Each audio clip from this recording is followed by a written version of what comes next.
Just in case the signal gets weak, I think if we leave the door open, the signal is more reliable.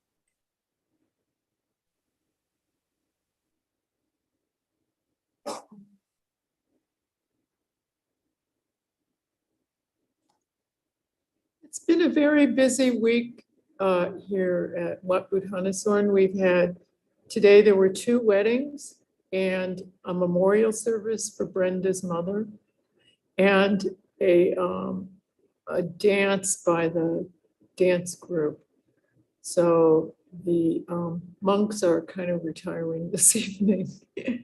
I apologize for that. That's And okay. also, our Victor is out with a headache. Mm-hmm. Yeah.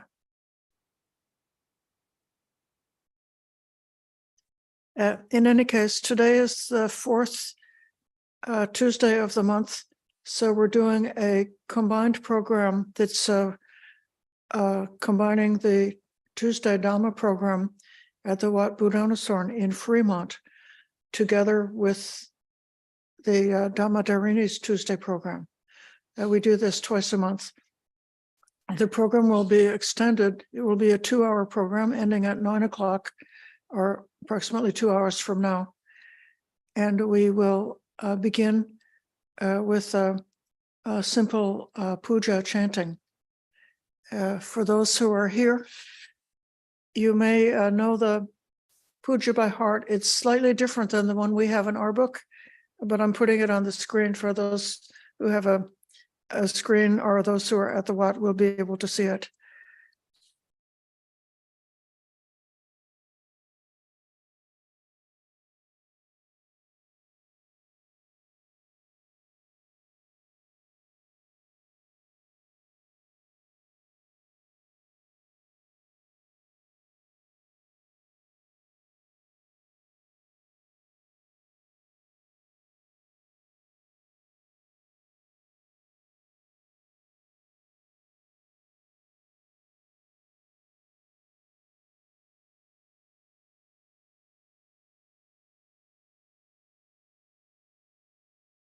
Reciting together in Pali.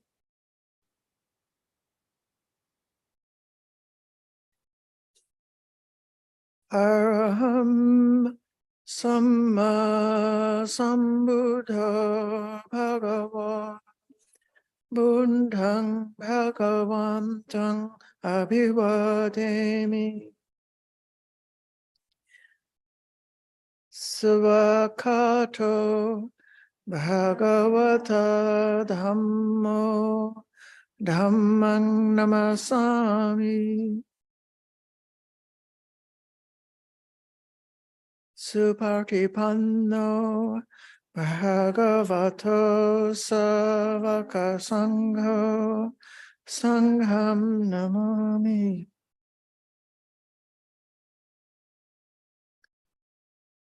Namo tassa Bhagavato Arahato Samma Sambuddhassa. Namo tassa Bhagavato Arahato Samma Sambuddhassa. Namo tassa Bhagavato Arahato Samma Sambuddhassa. The Buddhanussati. Iti piso Bhagava Arahang Samma Sambuddho Vinja Charana Sampanno Sugato Lokavidu Anumtaro Purisadammasarati Sapta Deva Manusanang Buddho Bhagavati. Dhammanussati. Svakato Bhagavata Dhammo Samdiktriko Akaliko Ehipassiko opanayiko pachatang veditambo vinyuhiti.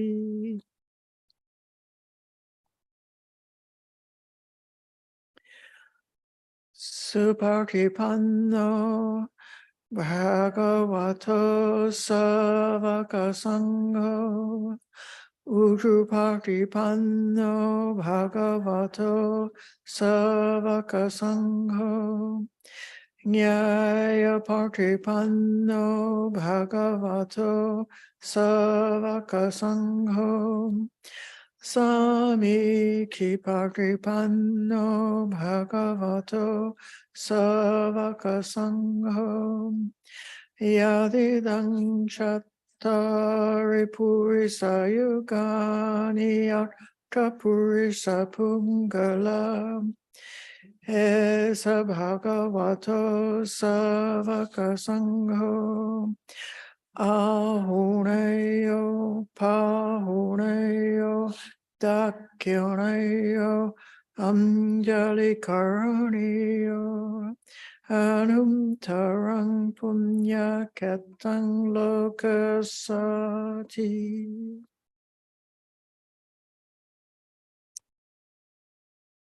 The refuges and precepts. Reciting the request for the refuges and precepts. I'll follow. You just read along with me. Mayang bahante visung rakanataya tisaranena saha panchasilani yakchama dutiyampi mayang bahante visung rakanataya tisaranena saha panchasilani yakchama tatiyampi mayang bhante visung rakanataya tisaranena saha panchasilani yakchama. And again the homage. Namo tassa bhagavato arahato samma sambuddhassa. Namo tassa bhagavato arahato samma sambuddhassa. Namo tassa bhagavato arahato samma sambuddhassa. Buddhang saranang gacchami. Dhammang saranang gacchami. Sanghang saranang gacchami. Dutiyampi buddhang saranang gacchami. Dutiyampi dhammang saranang gacchami. Dutiyampi sanghang saranang gacchami. Tatiyampi buddhang saranang gacchami. Tatiyampi dhammang saranang gacchami. Tatiyampi sanghang saranang gacchami.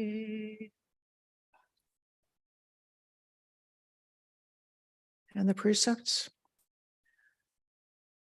Panatipata veramani sikkapadang samadhiyami. Adinadana veramani sikkapadang samadhiyami. Kame sumikkhachara veramani sikkapadang samadhiyami. Musavada veramani sikkapadang samadhiyami. Sura meraya macchappamadatthana veramani sikkapadang samadhiyami. Undertaking the precepts to refrain from killing, to refrain from taking what's not given, to refrain from sexual misconduct, to refrain from false and harmful speech, to refrain from drink and drugs that lead to carelessness.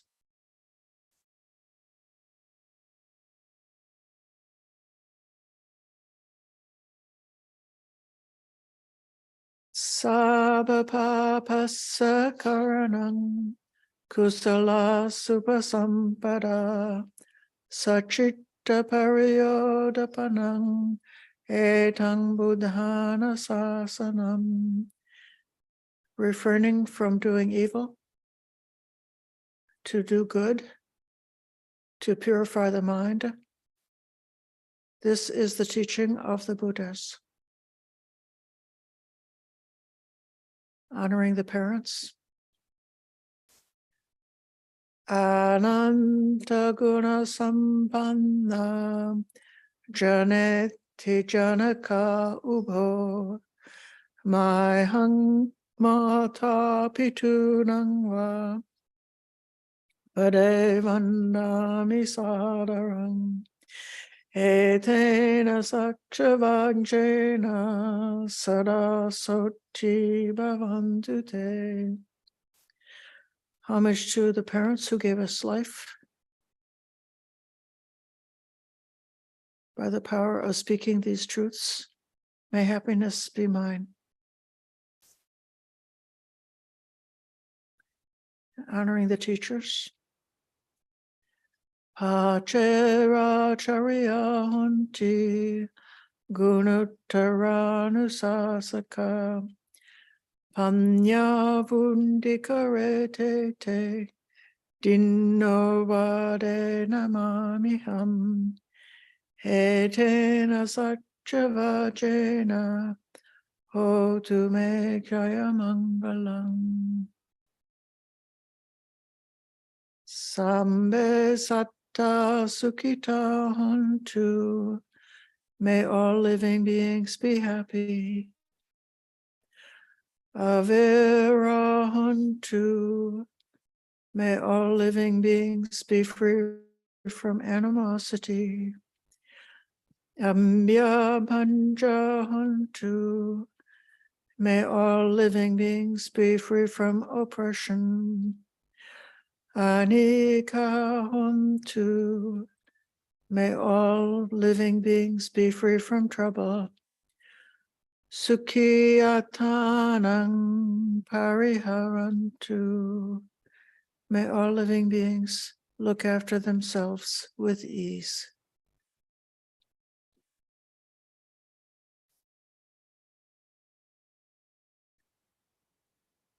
Before entering into our guided meditation, I want to give a small instruction which is related to the theme of the Dhamma talk that I'll be giving later on about the 5 aggregates.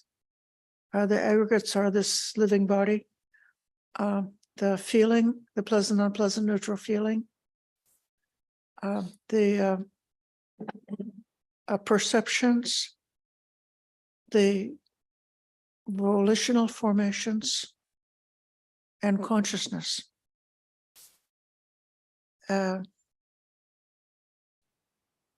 During the meditation, I invite you to notice if at any moment while doing the meditation, you could notice the body, you could notice the feeling, the perception, the volitional formation or the intention, and the consciousness.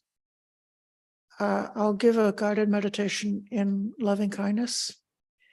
I'll invite you to first develop mindfulness towards just being aware of the body and the sitting posture, bringing that awareness of the body. And then, still as a preliminary, noticing whatever the feeling is that exists at that time. Maybe that the sensations in the body are either pleasant, unpleasant, or neutral. Then I'll invite you to bring up the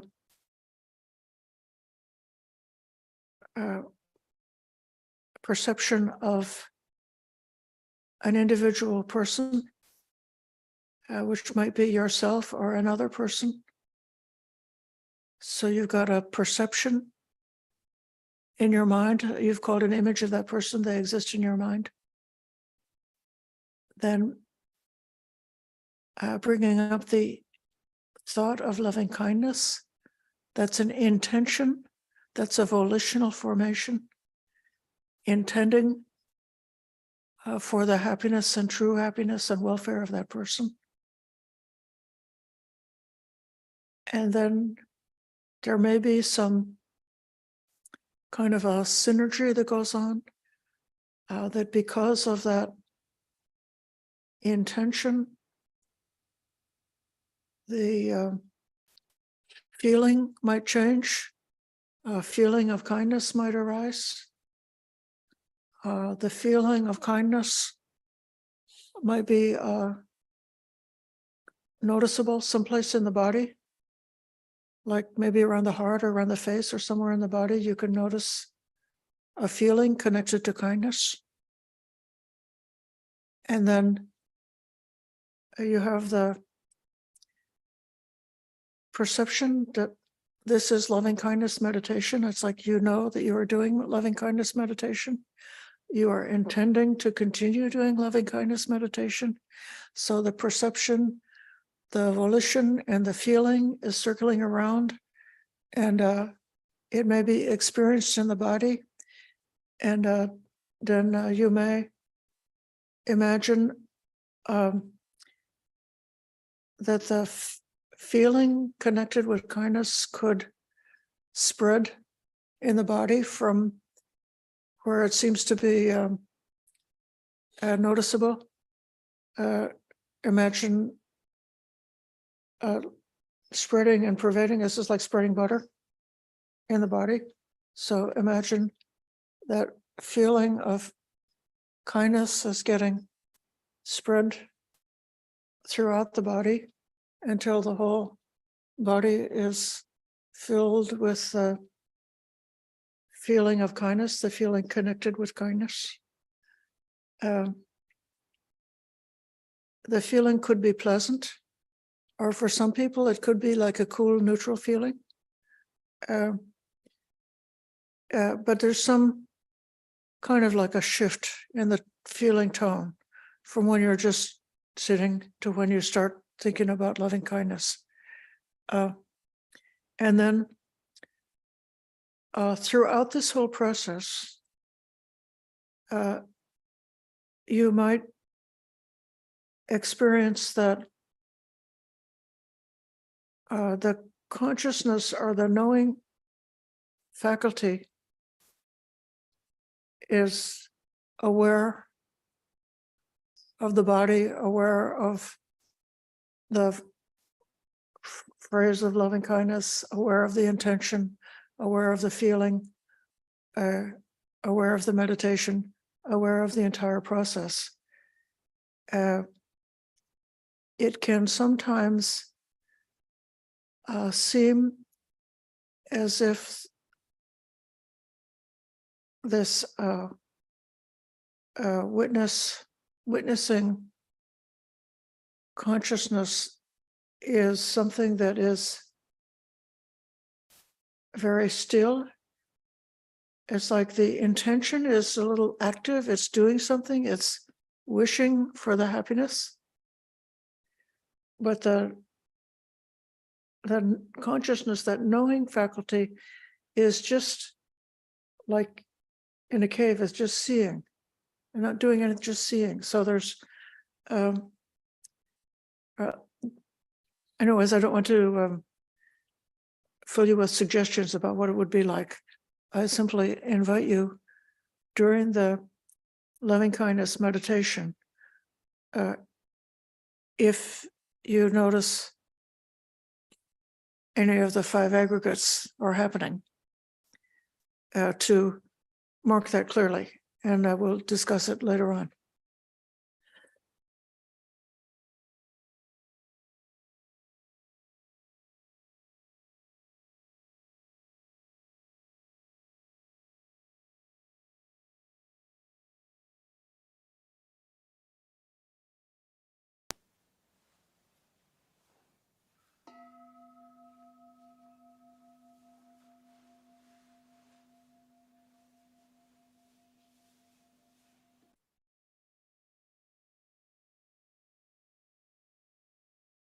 Coming to an upright and balanced posture.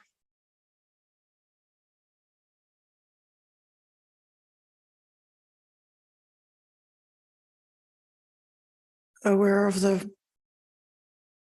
physical body seated on the chair or cushion, the weight of the body, the presence of the body.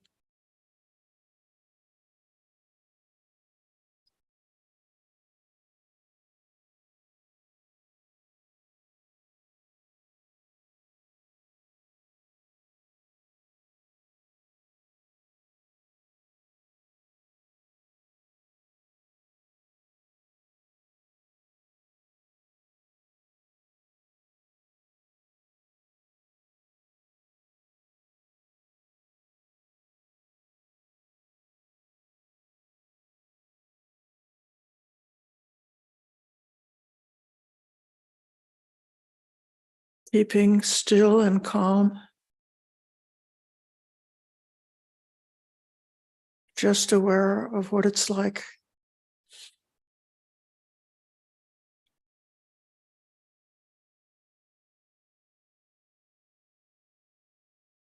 The sensations in the body.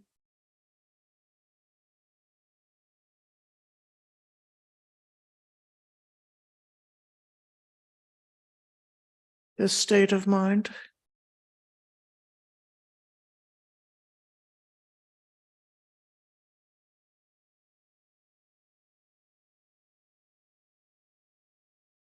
Letting go of the past and future, or anything away from the here and now.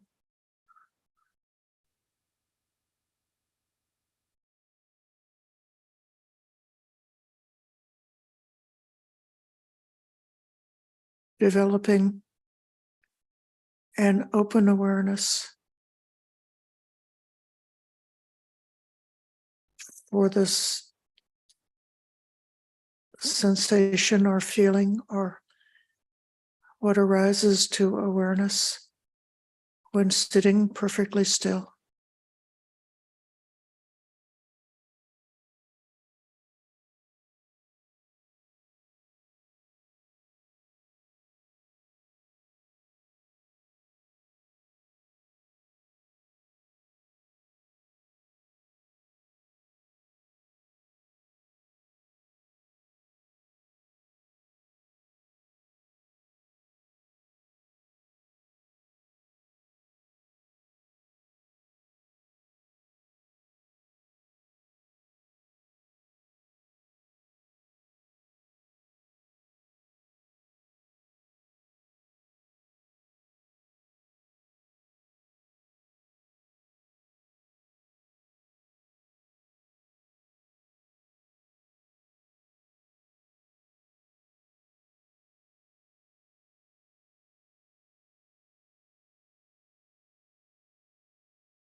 And bringing to mind a simple phrase about loving kindness.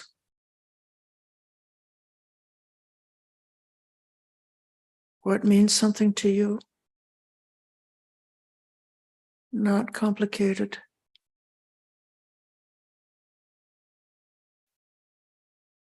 Thinking for your own self.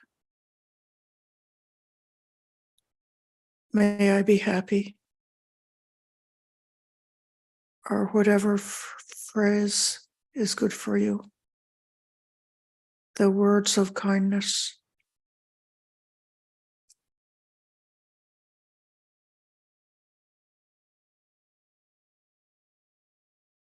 Pronouncing the words of kindness to yourself. Feeling the shape of the words. Pronouncing the phrase very clearly. May I be happy.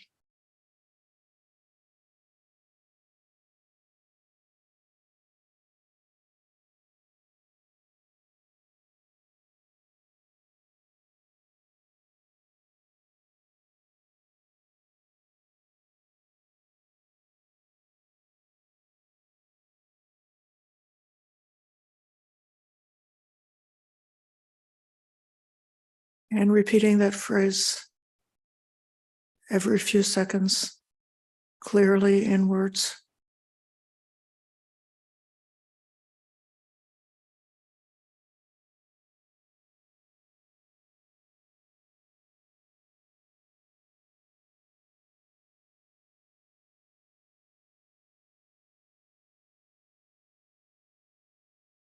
Aware of the significance or the meaning of real happiness.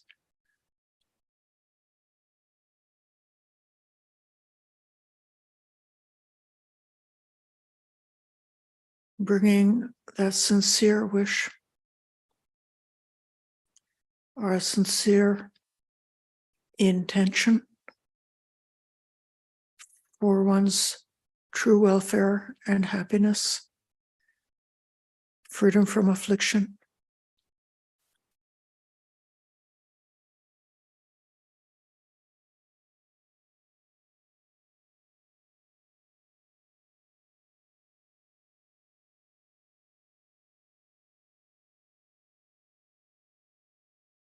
So the words of loving kindness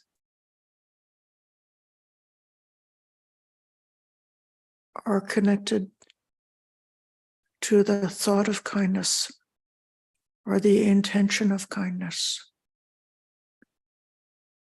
Aware of the thought of kindness.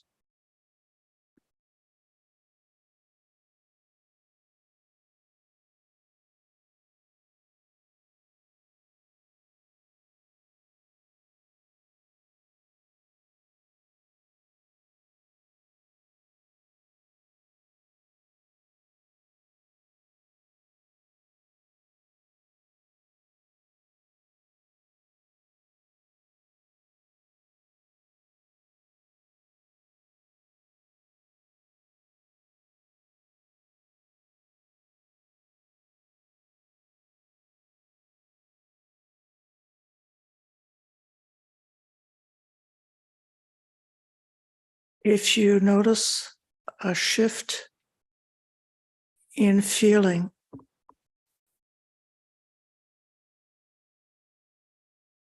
the feeling connected with kindness,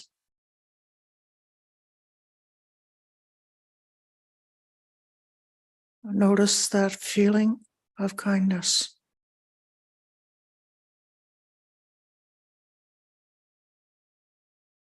And repeating that phrase, may I be happy.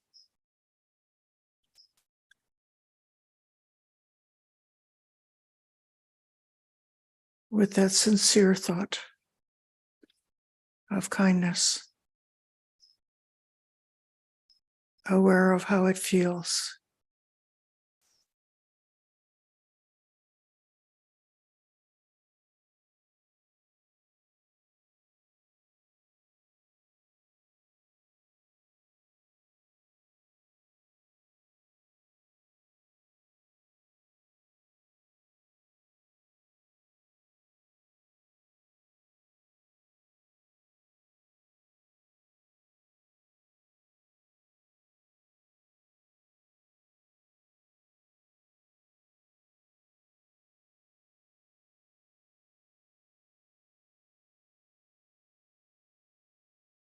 and directing that feeling of kindness into the body where it can be felt.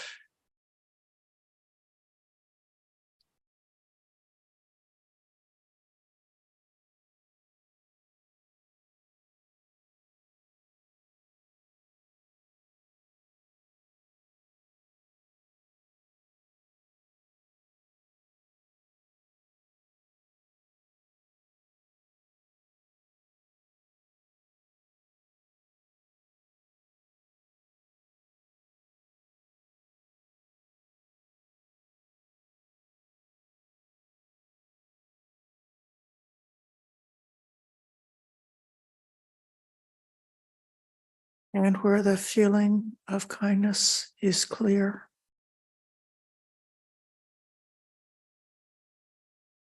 let it spread to a larger part of the body, spreading and extending through the body.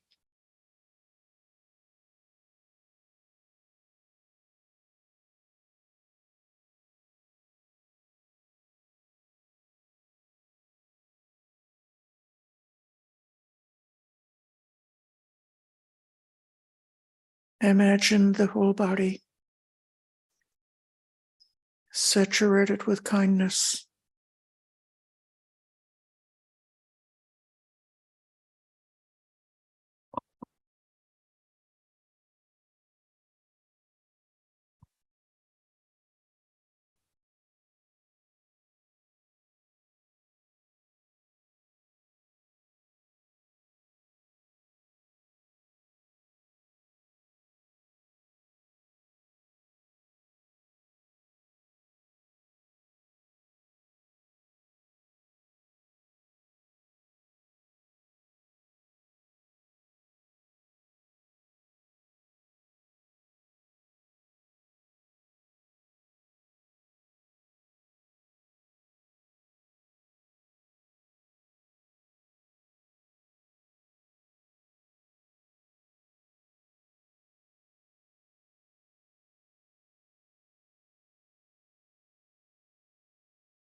And then bringing to mind another individual,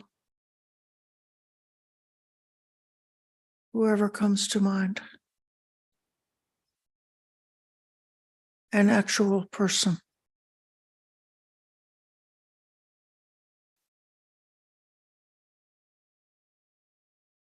And addressing that person by name, like dear friend, may you be happy.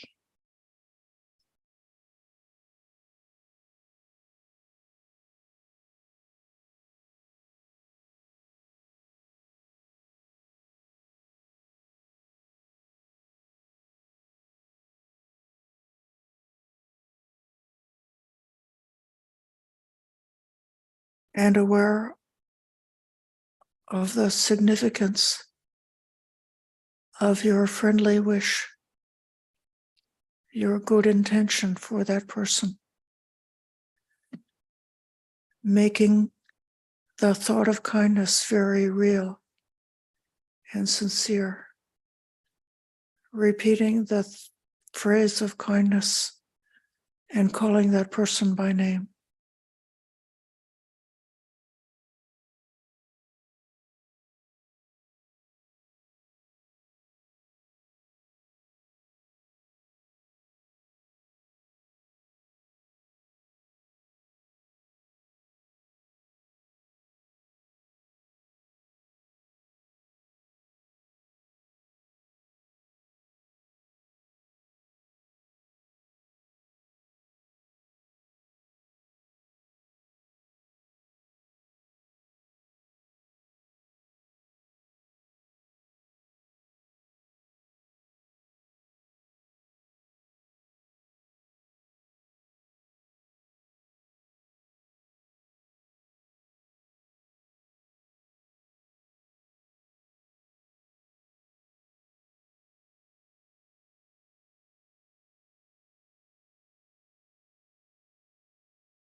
And seeing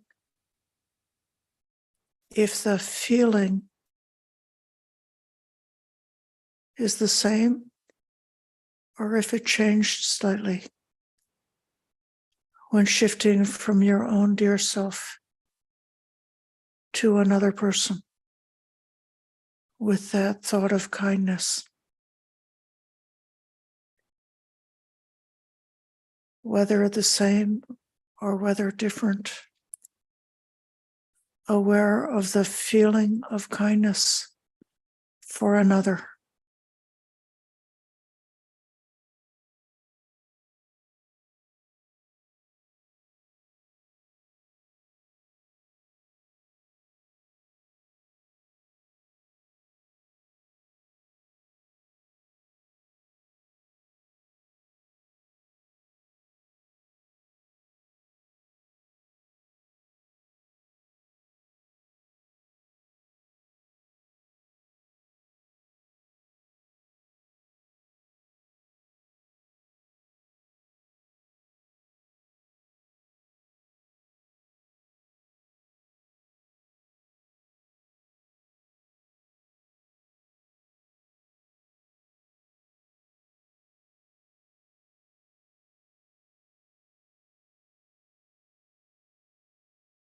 And again, experiencing the feeling of kindness in the body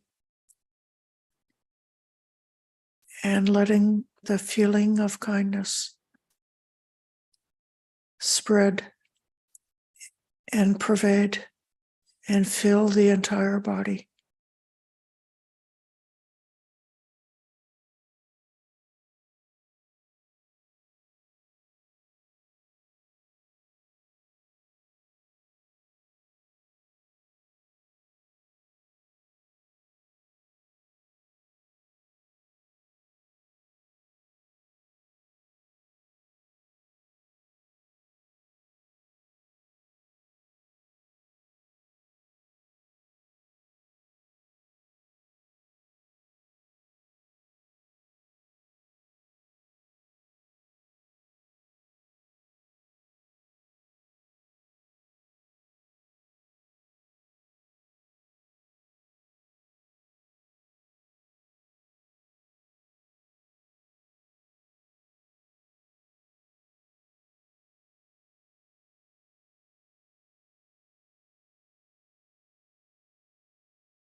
And then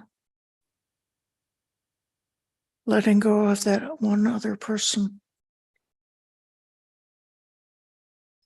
and letting the thought of kindness go to the many people,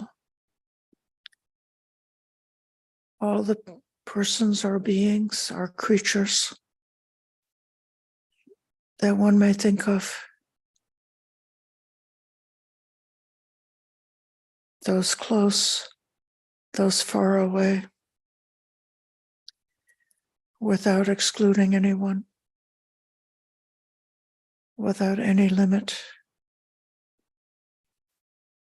letting that same thought of kindness go equally to any creature, any being.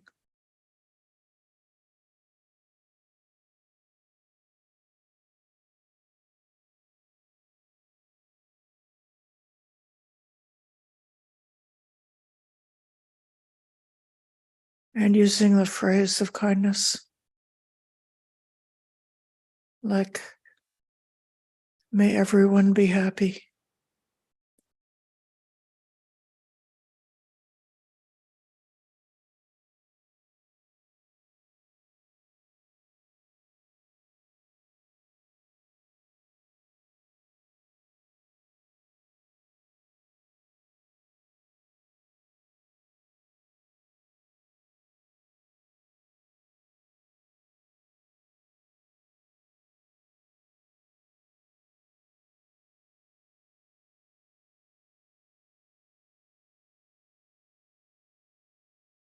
And again, noticing if the feeling stays the same or changes when bringing up this thought of kindness for all.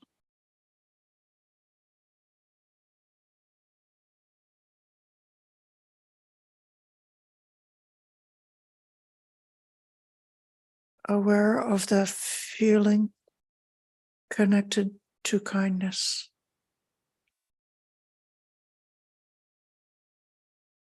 And letting that feeling spread and fill the entire body.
Uh,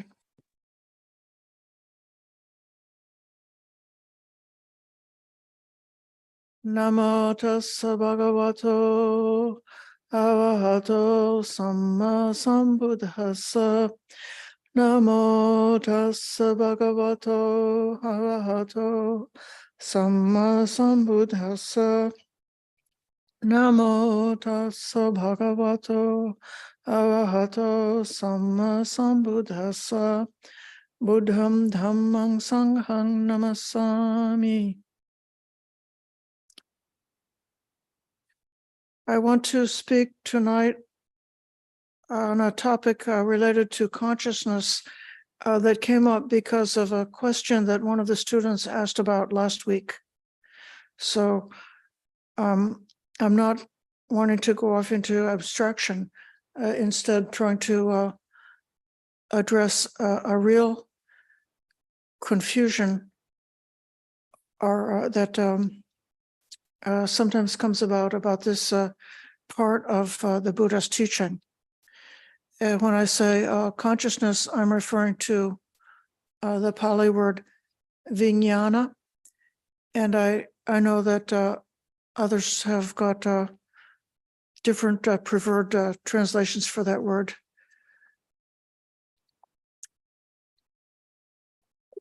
There are two contexts in which we have teachings in the suttas about vijnana. One is in terms of the contact of the senses. So there is an external object, an internal sense base, or internal sense faculty, and then the consciousness, the related type of consciousness. So then the sense faculty is like a doorway, and consciousness comes to the door to experience that contact, and the sensory input also is coming up to the same door. And so right there at the doorway of the sense faculty, there's the triple conjunction that is where consciousness is meeting, and it's resulting in a contact, which then is the nutriment for feeling. And then once feeling arises, there's the opportunity for craving. And at that point, we are off to the races, going around and around in samsara. The other context in which we see vijnana spoken of is in terms of the what's called the five aggregates, or the five khandas. A khanda is a Pali word that means an aggregate. That means a compounded thing, which is not a simple pure element, but it's a group. And in the sutta on turning the wheel of Dhamma, there's this wonderful, concise statement where the Buddha said, in brief, the five khandas of clinging are dukkha. So he has gone with the whole explanation of what dukkha is. Birth is dukkha, aging is dukkha, getting what we don't want is dukkha, not getting what we want is dukkha, being separated from what's dear is dukkha, being connected with what's disliked is dukkha, and sorrow, lamentation, pain, grief, and despair are dukkha. So this long, complicated list, and then he boils it down, this summary of I call this the Buddha's summary of abnormal psychology is contained in that statement when he said the five aggregates of clinging are dukkha. I have heard this explained about by teachers as five aspects of experience that a person normally identifies with and clings to. But because of impermanence, you always fail if you are clinging and identifying to any one of these things, since they are constantly changing. And that's very true. So if one is clinging to the lovely young, healthy body that you might have as a young person, and thinking that your happiness is contingent on that, and also having some kind of identification, like who I am. I'm the owner of this young, healthy body. And then when there's an accidental injury and you find yourself in a wheelchair for the rest of your life, getting progressively more and more pudgy as the body is not able to perform exercise, and having lost so much in the body, then a person who is identified with that could suffer tremendously. Even the first, either the gray hairs, or we used to have a lot of hair and now it's getting thin, we're getting bald, or we used to have nice skin and now we don't anymore. I used to, when I was younger, I appeared to be very young.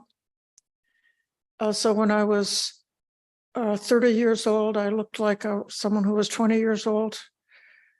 And there's one friend, this was, at this time, this was my fiance's best buddy. And he just gave me a look one time and says, when you're 50, you're going to lose your looks. I said, oh, okay, well, whatever. But people will cling to or identify with any one of these aggregates, and that's true. So the feeling, if we feel well, because of identification, we want that feeling to continue, and we feel a lot of anxiety because we know that it won't continue. Or if we feel unwell, then we get tremendously stressed and distressed, and it's a mistake. I've got to, I need to sue somebody because I'm in pain and it's not fair, and got to do something, anything, to get out of this pain and get back to a normal state, or to a pleasant state. So the identification with feeling works both ways, towards pleasant and unpleasant. You got like a bhavatana towards the pleasant feeling, and vibhavatana towards the unpleasant feeling. It's an identity that you hate and you want to get out of it. In terms of perceptions, I think you could say that to whatever extent we're identifying with a certain worldview, people who have a comfortable life and a good mind, who are so privileged that they don't need to worry so much about having enough food to eat or having a secure shelter to stay in, then they could go to academia and get in a very intense quarrels with people about their views, about their perceptions, what's true, or what's a representation of the truth or not. And so we can see that when people identify with perceptions, they can certainly be a cause of war and a cause of misery.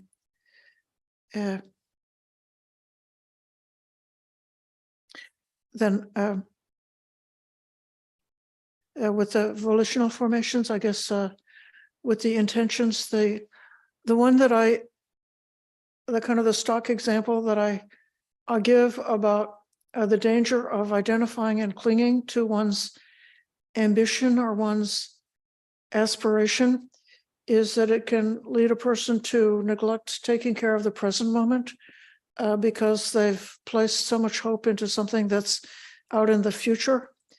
And so you could have, for example, someone who's maybe come to America from another country as a refugee, and they have nothing. And they have to struggle with so many adverse factors to make it and survive in this country, but they just want to build up enough wealth and material success and security so that their children have a chance. And so their whole, like the aspiration is focused on creating something for the children that will be more secure and better than what they have. And so then this family, mom and dad are both working 2 jobs and trying to save their money, getting a nice house, and working. All this, they're doing it for the children. But the children, really, they just would like mom or dad to be at home, to be present, to be with them, and not to be working all the time. Right? So just that being, getting lost in one's intentions or one's aspiration can certainly lead one astray. And then this is where they, when it comes to consciousness or this knowing faculty, this is where the easy metaphors about the danger of clinging could start to fall apart a little bit. Well, we would like to continue our life and to be conscious. So the fear of death is a fear of losing consciousness.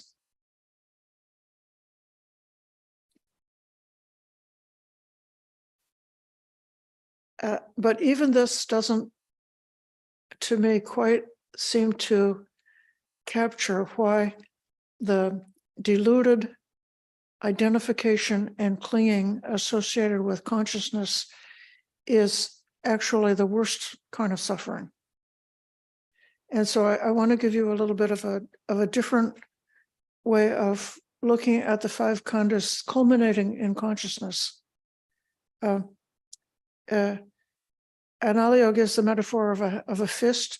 Say the fingers are form, feeling, perceptions, volitional formations, and then the consciousness wraps around all of it and makes it into a fist of identity. And so that's his explanation. So the consciousness knows the form, knows the feeling, knows the intention, perceptions, and knows the volitions, and it knows all of them as being mine. It knows them as being myself. And so in that way, it is a kind of a dukkha. I spent a long time looking at the operation of afflictive emotions in terms of how it's manifesting through the 5 khandhas. And I came to the belief that a human being, when we're caught up in samsara, going around and around in the cycle of birth and death, that this very process of life could be understood in terms of the 5 aggregates. And the thing that the 5 aggregates do is they all work together to keep life going. So this body, we got to have it. It needs to be fed. It needs to be taken care of. It needs to be washed, clothed, protected from the weather. It needs to go to the toilet. And all of our other actions that we do are done with the help of this body. And all of the thoughts, or all of the aspects of mentality, are also connected and attached to this body. The Buddha compares it to a beautiful gem, which is on a string. So there's a string of colored cotton, and the colored gem is strung onto the string. And so just the same way our mentality is connected to the body. The synergy of the mind and body is unavoidable. So when something becomes destabilized in the body, then the mind becomes destabilized. When the mind is destabilized, the body can be destabilized. So our afflictive thoughts, our worries and fears and so forth can manifest themselves in terms of ulcers and heart trouble and other difficulties in the body. The feeling, that pleasant and unpleasant aspect, has been explained by some scientists as a kind of something that's at the gateway, at the doorway actually, between the internal state of the body and consciousness. So if something is happening that's distressing, and before we could be consciously aware of it, the adrenaline starts to pump and the heart starts to beat. And then feeling cognizes with the heartbeat and the adrenaline or whatever has the process that started. A feeling cognizes that as being unpleasant, or if it's something delicious and lovely, like attractive and delightful, it could cognize it as being pleasant. But in any case, the feeling is there's been a certain kind of like an activation of something which is enabling us to do what we need to do to protect our life and to keep the merry-go-round spinning. The feeling happens something that one experiences consciously, and the feeling is a kind of an activation, so that there could be like a further evolution of the synergy. So like the blood goes out to the arms so that we'll be able to, arms and legs, so we'll be able to run away from the elephant, and whatever is happening between the brain and the eyes becomes very focused, so we're able to see what that scary thing is, or the sense of smell. It becomes very acute, so that we could smell the danger, like that. So then feeling is very much involved with this activation aspect.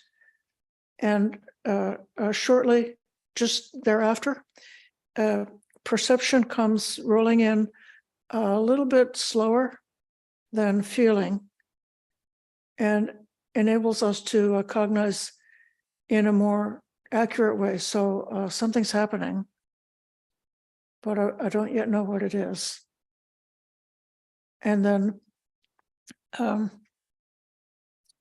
we can cognize, oh, there's a car coming down the road and we need to step aside. So perception enables us to more accurately guide our actions in order to protect this life, in order to regulate what needs to be regulated with this body, to do the actions that we need to do in order to keep this life going. Years ago, I had a very profound experience when I was on a 3-month retreat at the Insight Meditation Society. At the time, just before I started the retreat, I had gotten a new prescription of medicine, and I was experiencing during the retreat that approximately 20 times a day, or approximately once an hour, I was experiencing heart palpitations. Later, it turned out it was secondary to the medicine.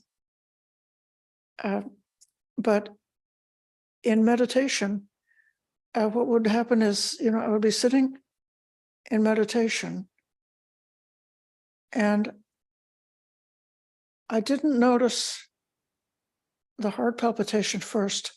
The first thing I noticed was a feeling of despair.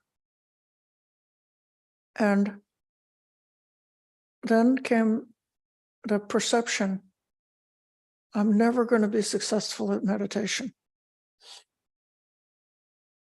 And then a couple of seconds after that, I would feel the heart palpitations. And so eventually I came to be like wise to myself that the whole process is actually arising from the heart palpitations.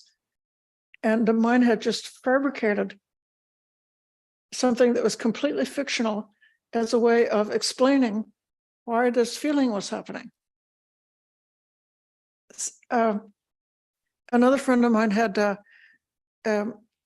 she had epilepsy, and she was given a medication for epilepsy, and she'd never been an angry person before, but the doctor said the side effect of this medicine is going to be rage. And so then she'd be like driving down the road, and somebody would cut her off in traffic, and this rage would come up, and she's like, oh my gosh, is that what they were talking about? Because rage would come up. But because of the habit, she was able to not fall prey to the whole stream of the proliferation of everything, and was not fooled by the harmful or the biased perception that was coming about, conditioned by that feeling. So what the science people say is that feeling is really fast, and in order to live, in order to be successful and not die, we need feeling to guide our response to life. And we also need the intelligence of perception to refine and to check, because the feeling could be like not so accurate. But then the perception and the feeling has its own synergy, and it becomes a way of accelerating the process until things crystallize into a volition in which we know what to do. And even now, and then the consciousness, this is all described as something that's what is consciousness, and that's creating, all of this is creating a self. So just having a body that wants to be at 98.5 degrees, and if the body temperature gets too low, then a person starts to shiver. It's because the body wants to protect the self. It wants to protect itself. The feeling is trying to taking care of the self. The perception, the volitions, all of it is in the service of taking care of this self, making the self survive. Now,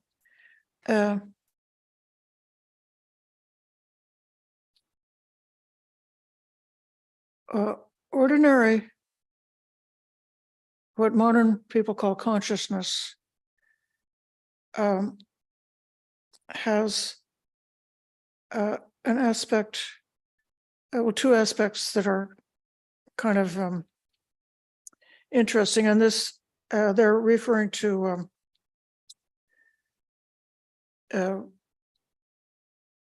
not something that's super difficult to understand. It's like when you're in a deep dreamless sleep, you're not conscious, or if you're doing something on automatic,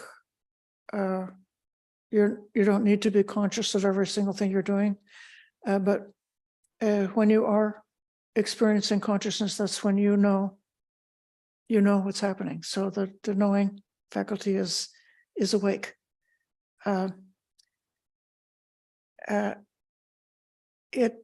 The ordinary experience of consciousness seems to include an experience of self in the sense that when we are conscious of an object, there's an implied presence of a subject.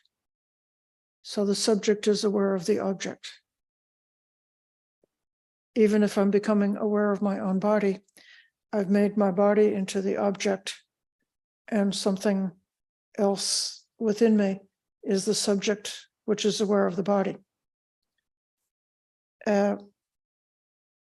This knowledge of the subject, philosophers are debating about it, whether this knowledge can only be known by inference or whether it can be experienced directly.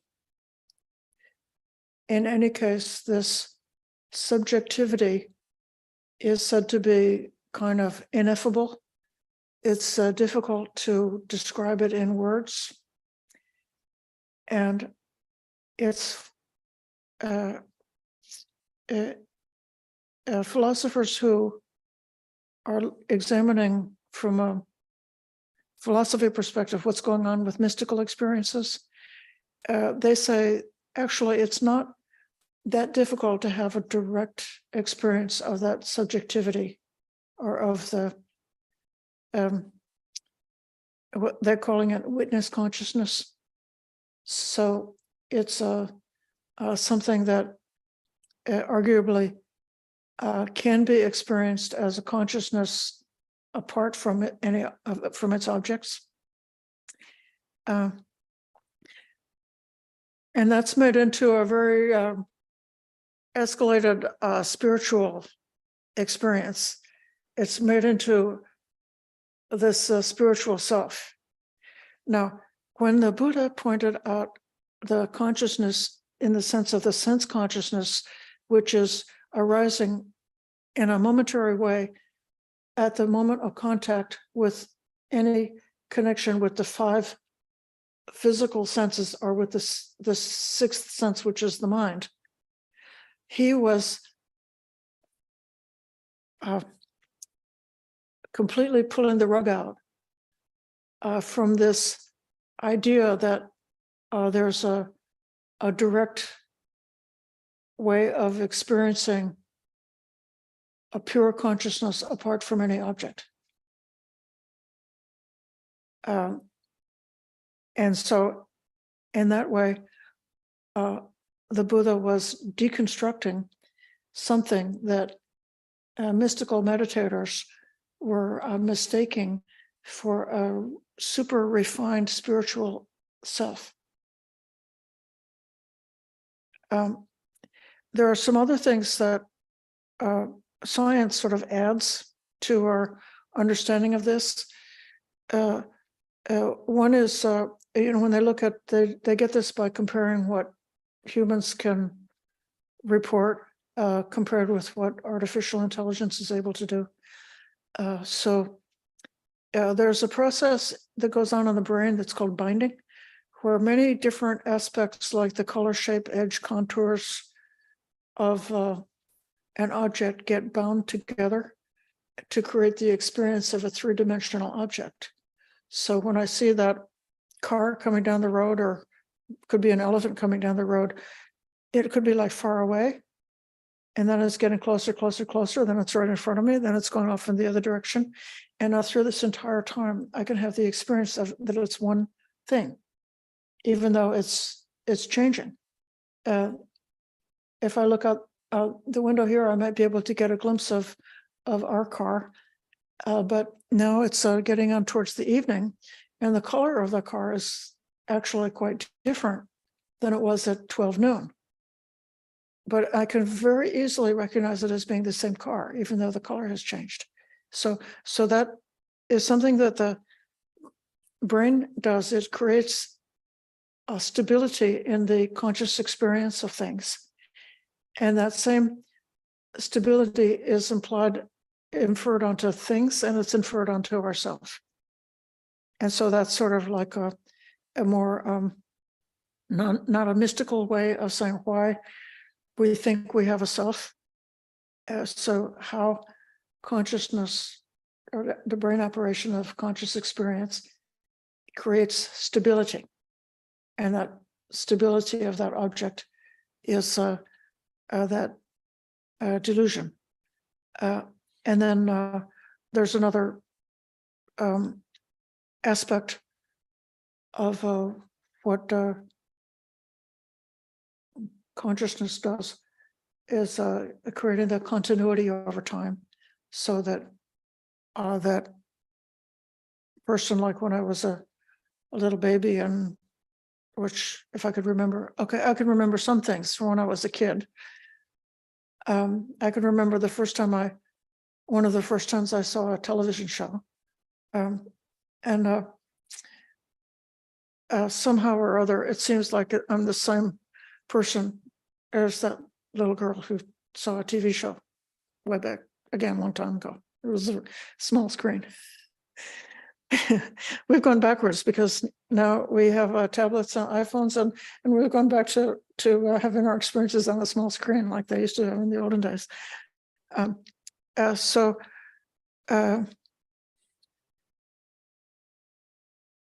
The other thinkers, if you have a chance to study the sutta about the kinds of the wrong views, the different kinds of wrong views, the thinkers at the time had different sorts of ideas about how this thing called consciousness is relating to karma, or the karmic repercussions of our actions. Some thought that the consciousness was soiled by the deeds that we did, but through ascetical practices, we could stop adding any more dirt into our consciousness, and then through the natural process of time, it would become purified. Or other thinkers at the time thought that the ascetical practices could purify the consciousness so that it could become free of those karmic repercussions.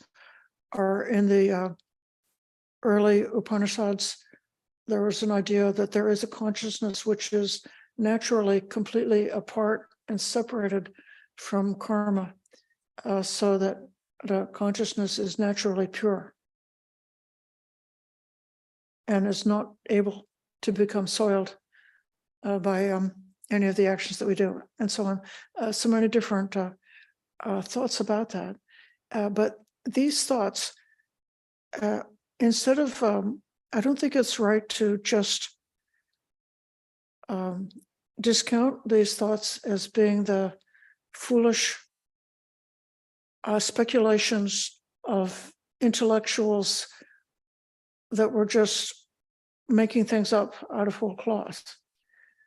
Instead, I think it's worth considering that the nature of consciousness, or the nature of this knowing faculty that we possess as part of the equipment that we have as a sentient being, is we all have it. It's something that either can be experienced directly or it can be inferred. And it is something that's rather ineffable or mysterious, difficult to see directly, but something that's really important. And so something that would attract the attention of people who are concerned about happiness and suffering, and who are concerned about becoming liberated from suffering, who had those spiritual concerns. And so then the Buddha's answer in terms of the five khandhas I began to think that because the five khandhas are so much involved with keeping the ball spinning, keeping the cycle of life spinning, keeping the process of life spinning, I feel that consciousness, which is part of the five khandhas, is in particular what's called rebirth consciousness, or that aspect of consciousness which is reaching forward to the next moment, which is that aspect of consciousness which, if we have got any residual attachment to it, that will be what then at the moment of death comes to be separated from this material body, and would be seeking to find another fertilized egg in another womb, or seek to find, if it's not seeking a kind of type of life that's born in a womb, seeking a deva, a life, or some other existence. So it's in the then in the nature of consciousness, like it comes to the door. It's the consciousness is seeking for the contact. The consciousness is conditioned by all of the previous karmas that happened before, all the sankharas that happened before, since beginningless time has brought us to have the particular type of consciousness that we have now. And by that habitual pattern, that consciousness, just as we said, the modern idea of consciousness is that it creates a continuity over time. So that consciousness is trying to create this continuity over time, and that becomes the consciousness that goes to rebirth. And it's for this reason that I would say the Vinyanupadana Khandha, the clinging aggregate of consciousness, is the most severe, profound dukkha of all of them. The dukkha of being required to go on to another life again and again and again is more terrible dukkha than you hurt my feelings. You know,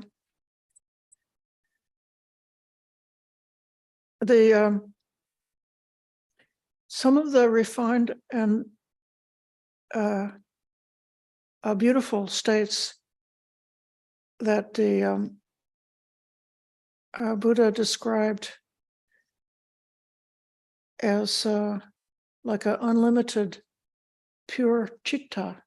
So citta is a word for mind. It's also translated as mind, or mind heart, state of mind, are kind of similar to the kinds of experiences that these other mystics were associating with. They have discovered their pure consciousness. They have gotten in touch with their innermost soul. They are in touch with their pure self.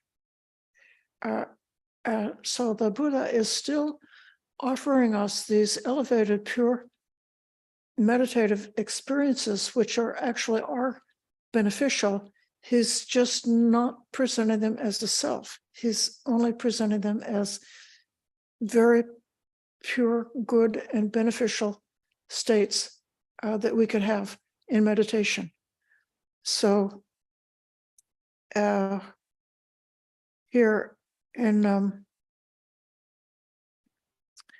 Anendrasapaya Sutta, or the Anendra Sutta in the Middle Length Discourses, it says in Bhante Sujata's translation, this is 106 in the Middle Length Discourses, he says, why don't I meditate with an abundant, expansive heart? That's a chaitasa. Having mastered the world and stabilized the mind, then I will have no more bad, unskillful qualities such as desire, ill will, and aggression. So that's purified.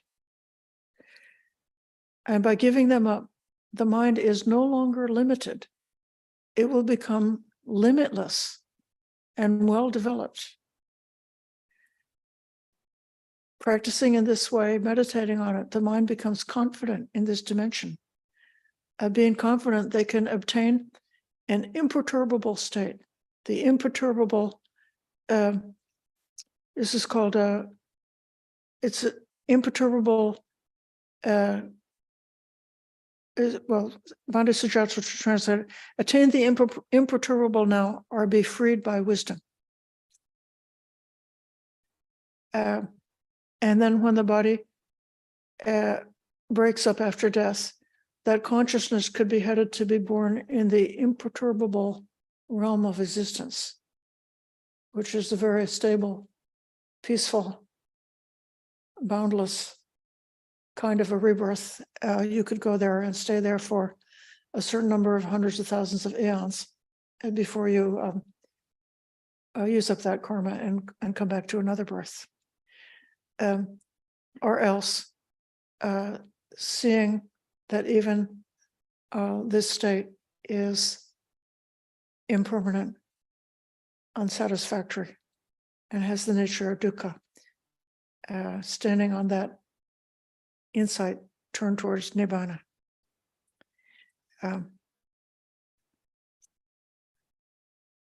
So that's one example. It's not the only example, but there are different ways in which the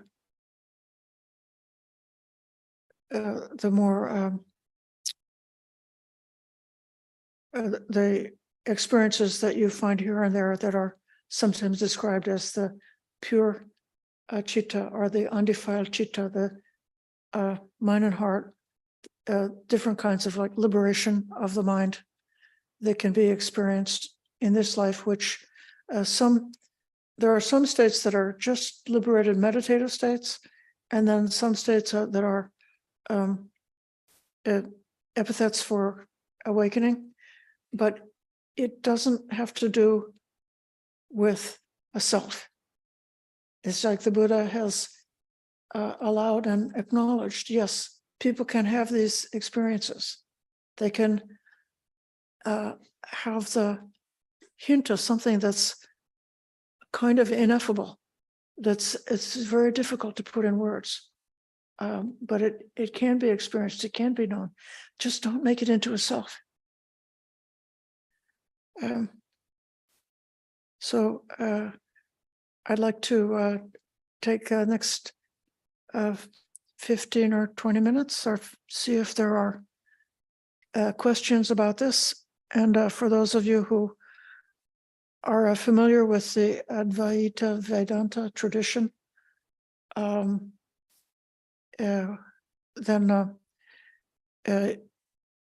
you might have recognized the comparison between, that's like the most, maybe one well-developed modern manifestation of the quest for this transformative experience with the pure consciousness, which is still not in any way, shape, or form the same thing as what the Buddhists are seeking after. If anybody has a question, I invite you to put your hands in Anjali or use the raise hand symbol. I'm seeing there's a chat here. Okay, yes, Damon is asking, is the witness consciousness it's a good kind of consciousness, but not if you identify with it. This is the thing, is that the thinkers, this witness consciousness is like, it's one of the faculties that we can experience it. I compare it to being like the small crippled person with extremely good eyesight and a blind giant.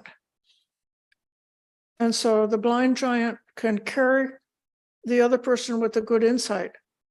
And the person with the good insight can see which way to go. And the other person is able to move about and walk and do things. Yes, go ahead. Okay, Shari. So regarding this witness consciousness, is it also dependent on our senses, would you say? Yes. Okay. So So when we no longer have our senses, when we leave our body, that consciousness is no longer available to us.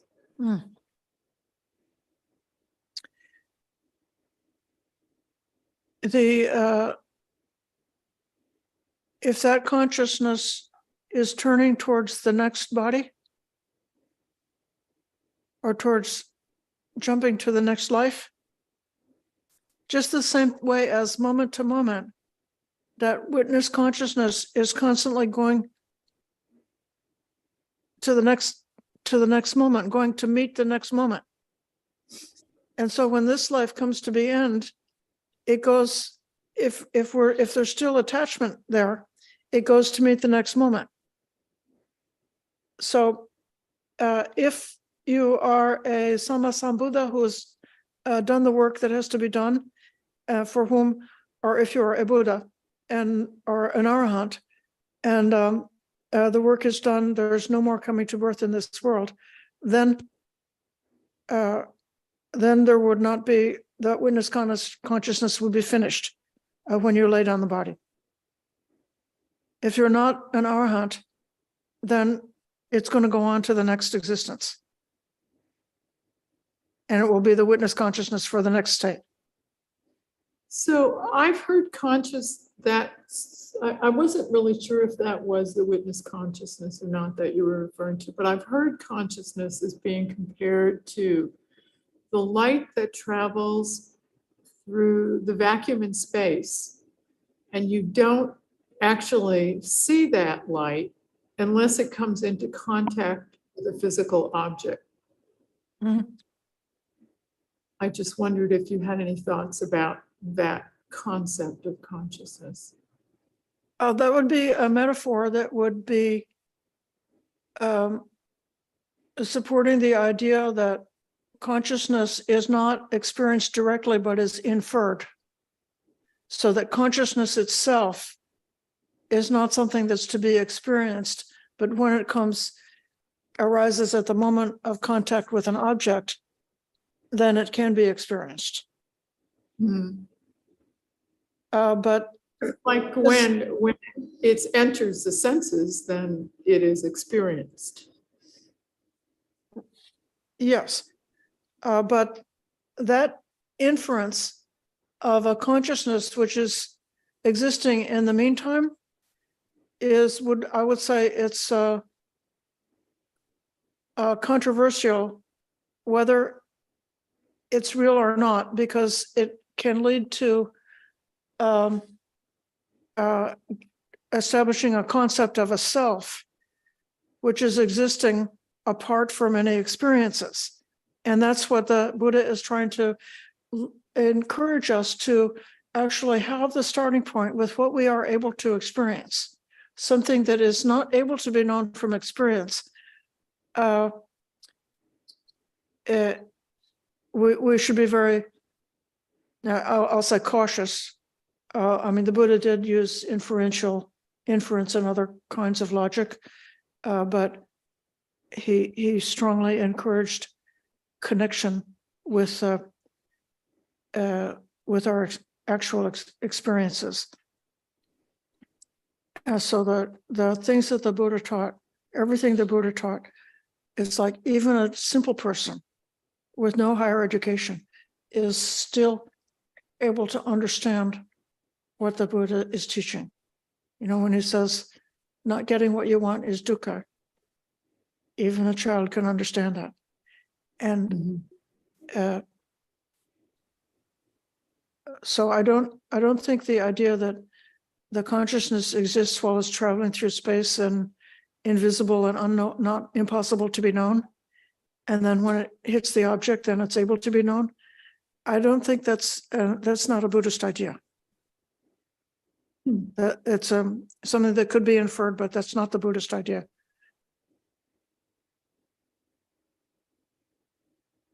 I'm going to Are you okay with that?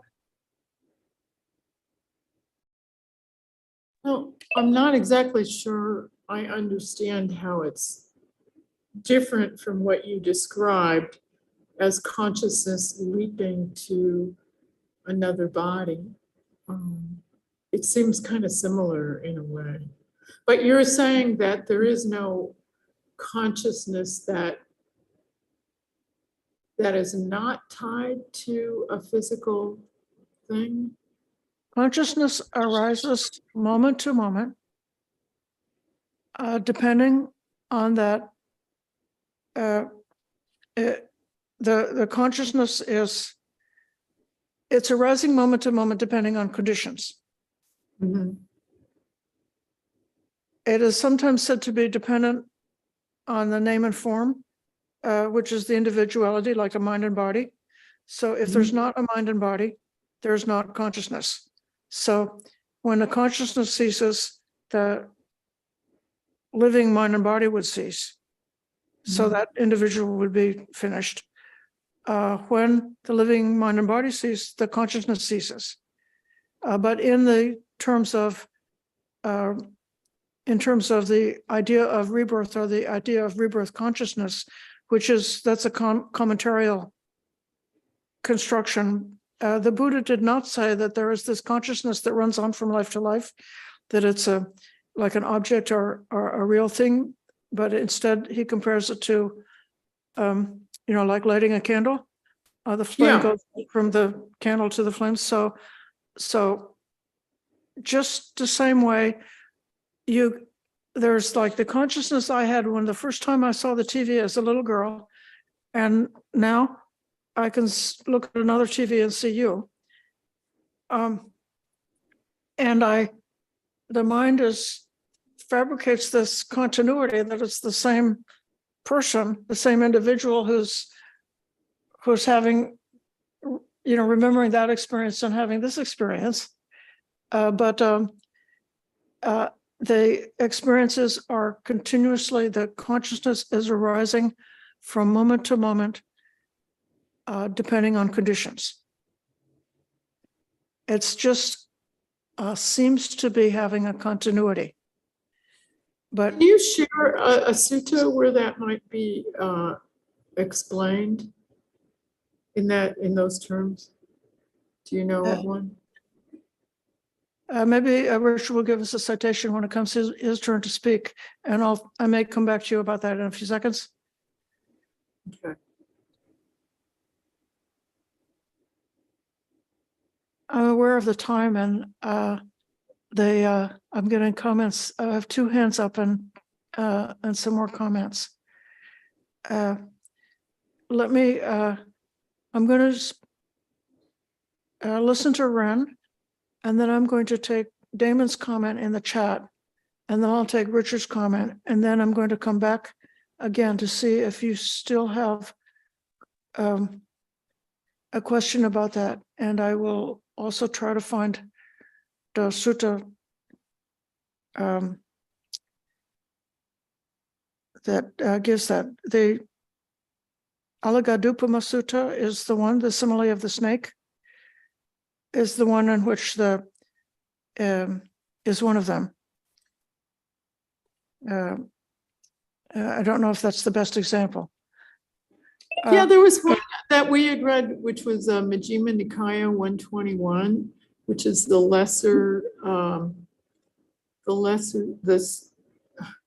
sutta of lesser, I want to say awareness, but it's not called awareness in the translation. It's I don't know. I have to check it out. Okay.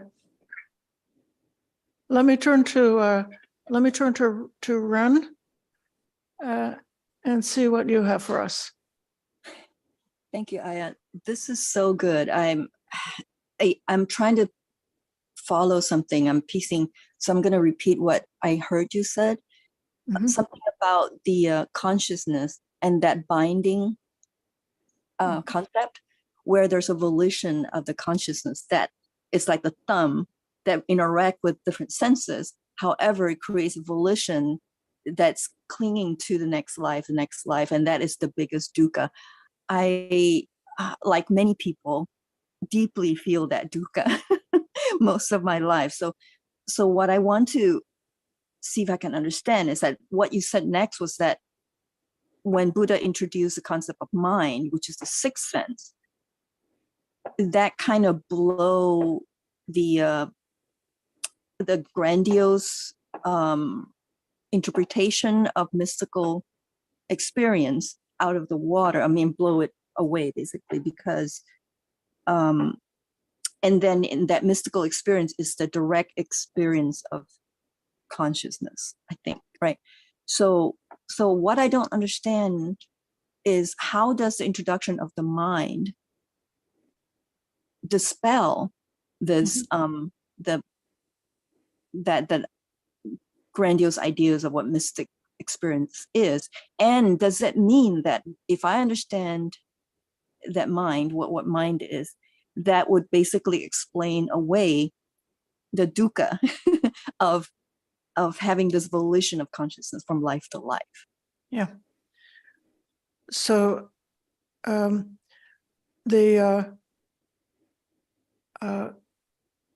way that the mind cognizes an idea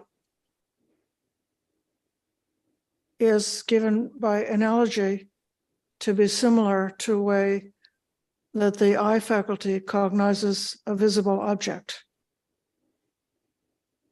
So it's the same kind of process. So we know that process is very impermanent. The process of seeing is constantly changing, very impermanent. It's just arising moment to moment to moment, and there's no self in it. It's just like a sequence of moments of visual contact, and then with the mind can have two aspects. One is a sort of like a pure idea, a pure concept. It could be like a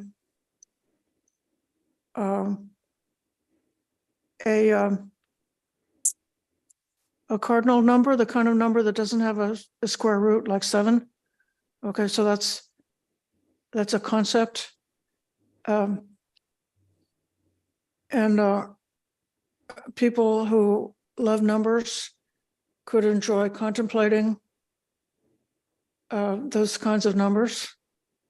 And then when there's a visual object, there is also a function of mentality that adds a concept to a visual object. So I see this person at this position on the screen, and I might add the concept of Ren. That's the person named Ren over there. And so that's a concept, which is a mental thing, has been added to a visual experience, and they've been bound together. But this is all, it's sort of like it's a mundane, ordinary, natural process, not something mystical or supernatural. And so it's in this way that by explaining consciousness in this way, that the Buddha defeats the inference that consciousness is a type of a pure self, a pure essence of the self. But what you said at the beginning, mind.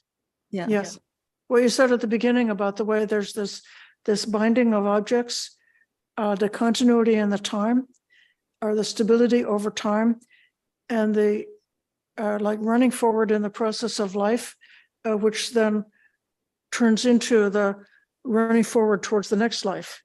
That is indeed just what I was trying to get across, and I appreciate that you repeated very well what I was attempting to explain.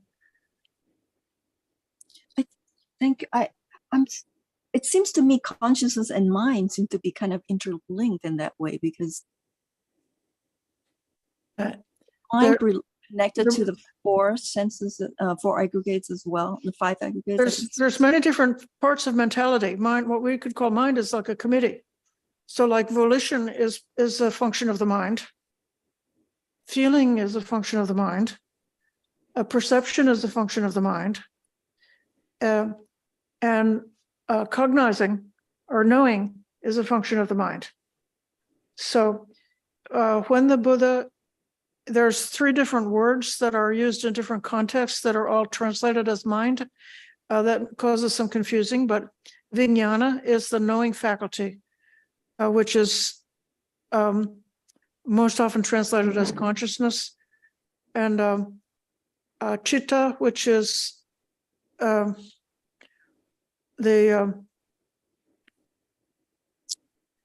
what experiences,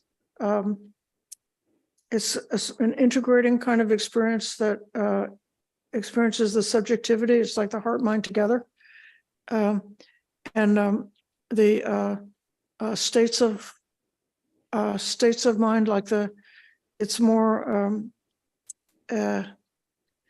I'm struggling to explain the difference between chitta and vijnana, because it's more the context in which they are used. In other places, the Buddha says they're really all the same thing, just different aspects of it.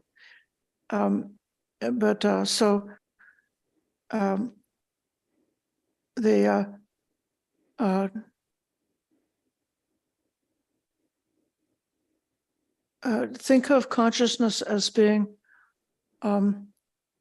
the knowing faculty, which is aware of what we are experiencing when we are conscious, when we're awake. Right. And I think that's kind of like a simple explanation of consciousness. And then the Buddha encouraged connecting consciousness with the experience that we have with the senses, including the mind senses being one of the six senses, as something that's arising moment to moment, which is impermanent and without a self. And then in a different context, when he talked about the aggregate of clinging consciousness, in that context, he is, in my idea, referring to that binding aspect, which is adding attachment. It's like knowing, the momentary knowing plus the attachment and the binding is the vijnana upadana khandha, the consciousness clinging aggregate. Thank you. That's a lot to chew on. I will chew on it. But it seems like the idea is not to have a subject ultimately. There's no subject. Just know that there's a subject, it's okay. But the subject is just something that was created by the mind. It's just for convenience. It's convenient to have a subject. Otherwise you wouldn't know who needs to, how would you dress yourself in the morning if you didn't acknowledge that you're the one who needs to get dressed?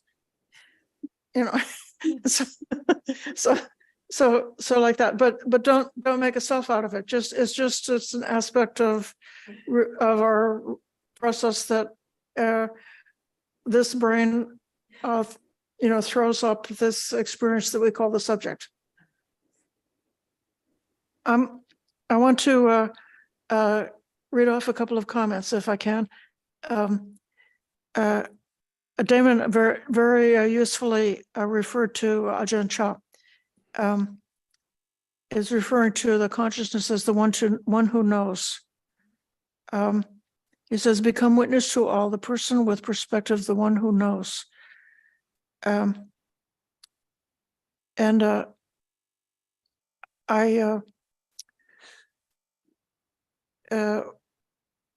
will say that in the Thai tradition, to which Ajahn Chah belonged, there is a definite practice with this idea of the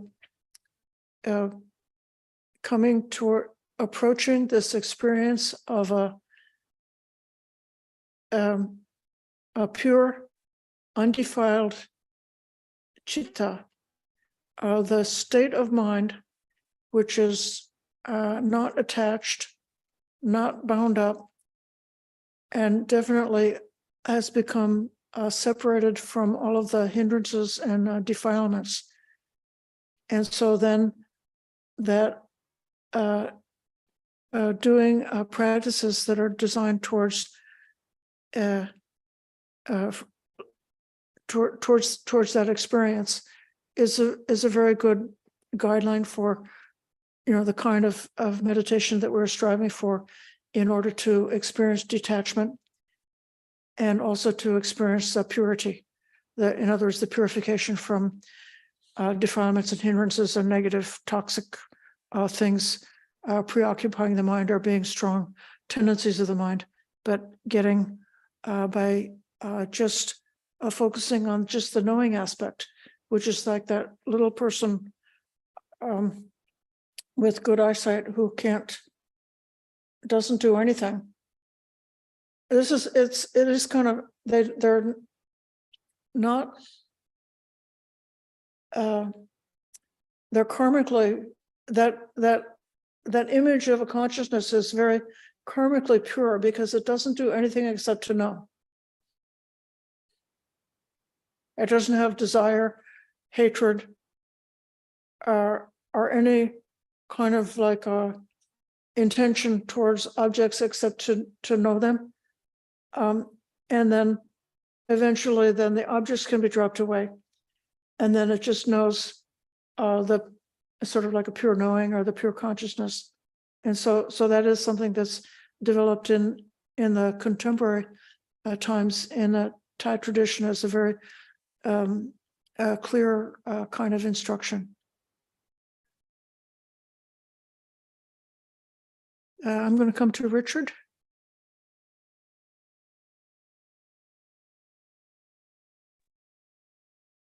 Thank you, Raya. Majjhima Nikaya 38, talking with Sati. His view was, as I understand the Dhamma taught by the Blessed One, and this is a wrong view, it is this same vijnana, which I prefer cognition, the consciousness, that runs and wanders through the samsara round of rebirths, not another. So the reason that it cannot be the same cognition is because Buddha describes in the Samyutta Nikaya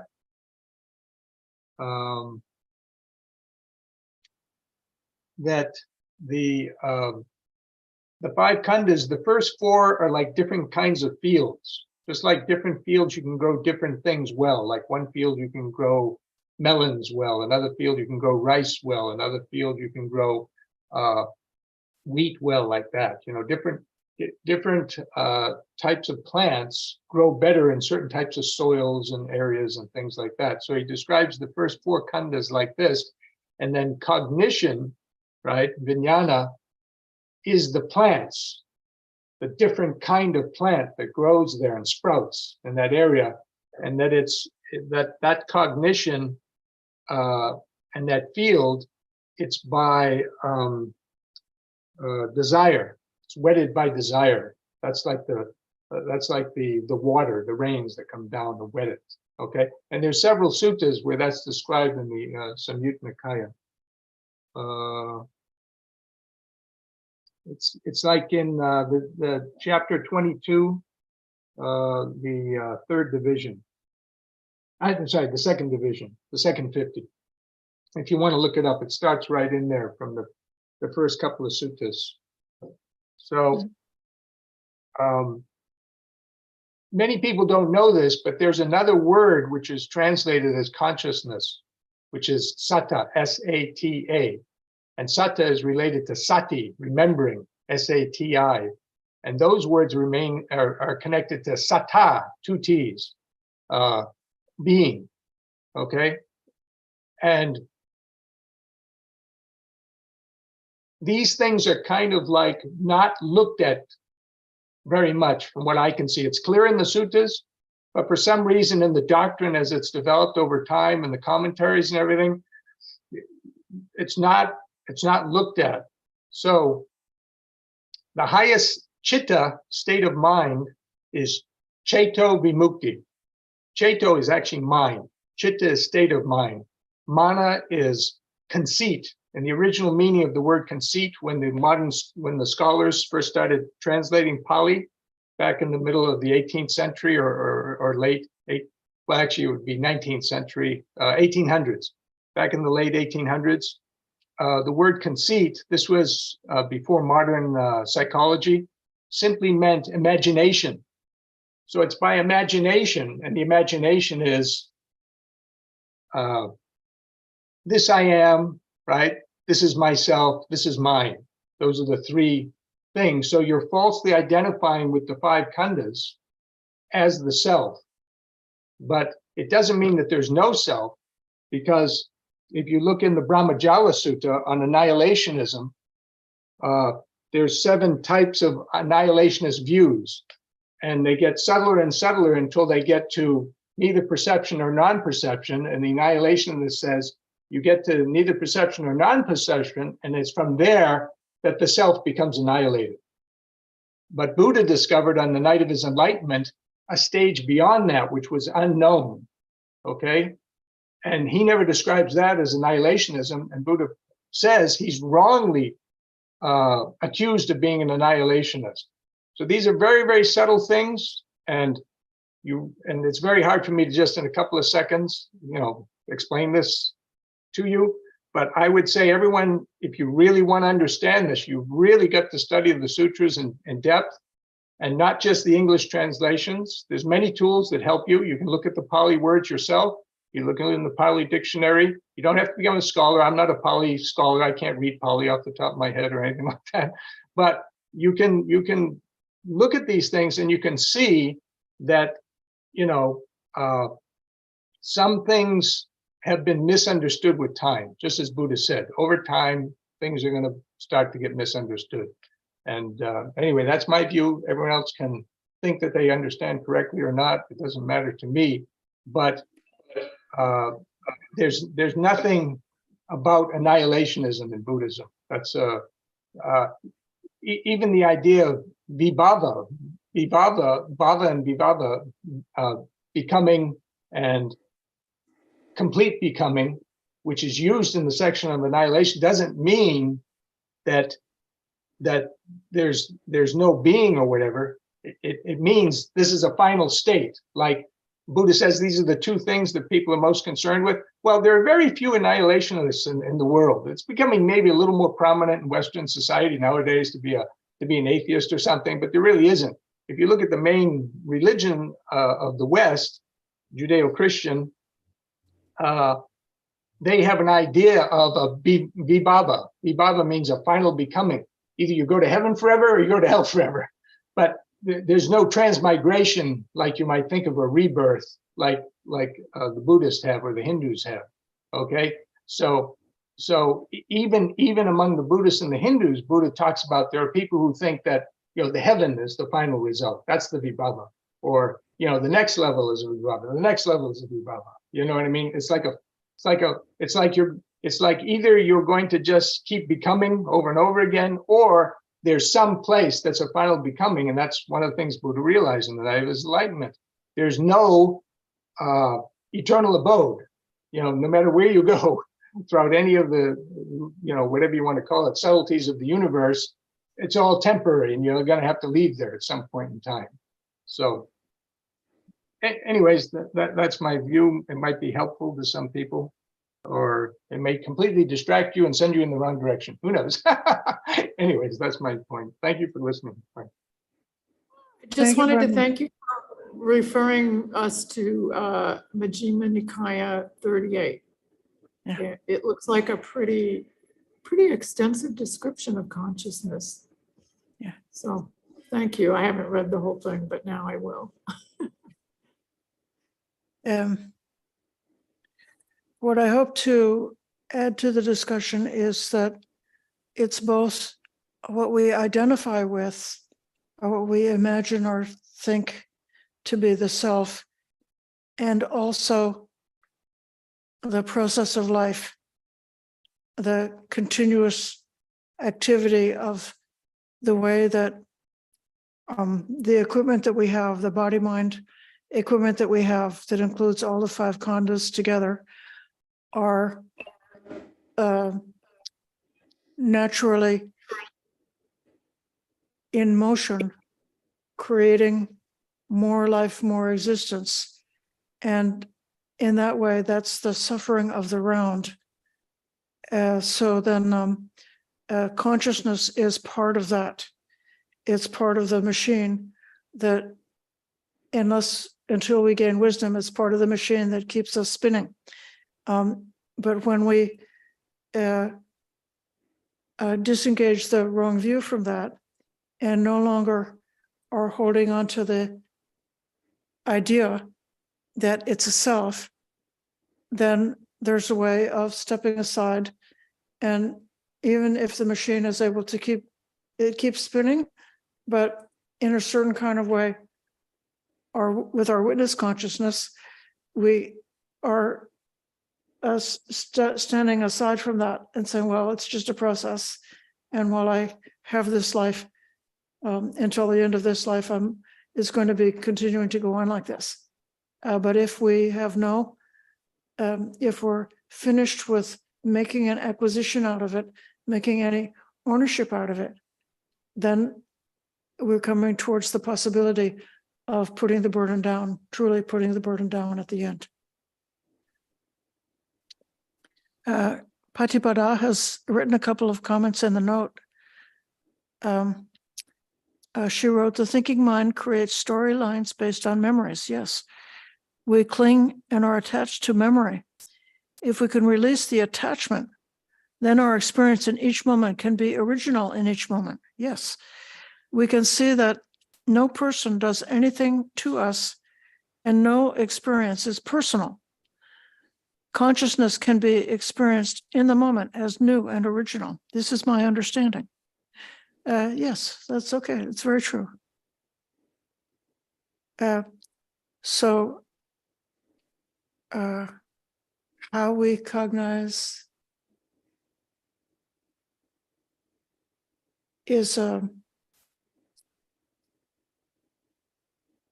we can bring all of these wisdom qualities to how we cognize. Like there's a way of cognizing which could be uptight and rigid, or could be conflicted or whatever. But then there's also a way with the progressive stages of letting go, that what we experience with each moment of cognition, it has got that quality of freshness, freedom, and freedom from a reactivity,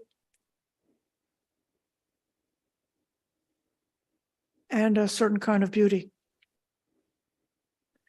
So I think this may be enough. We've gone on a little bit over the time, and I really appreciate your patience in staying up through all this, and we can pay respects to the Triple Gem. Oh, can I say one thing before we close? Okay. I don't know if people know who he is, but Bhante Vilamarasi, he passed away. Yep. Depending on the time zone, for us it was late last night, before midnight, and where he was, it was about, they think it was between 12:30 and 1 o'clock in the morning. Yes. Here it would have been 2 hours earlier.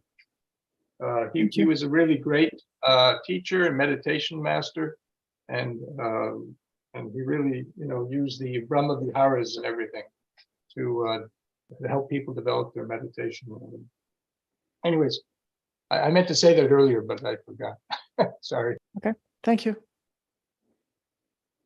Araham Samma Sambuddha Bhagava Buddhang Bhagavantang Abhivademi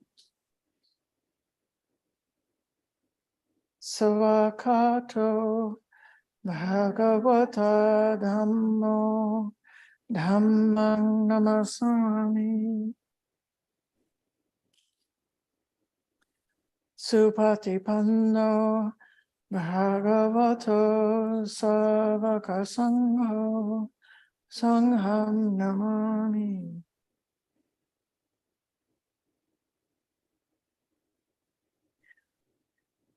Thank you, everybody, for your practice, your patient listening, and your good participation today. Thank you, Aya. Thank you, Aya. Thank you, Aya. Whoops. Okay, good night. Good night. Night.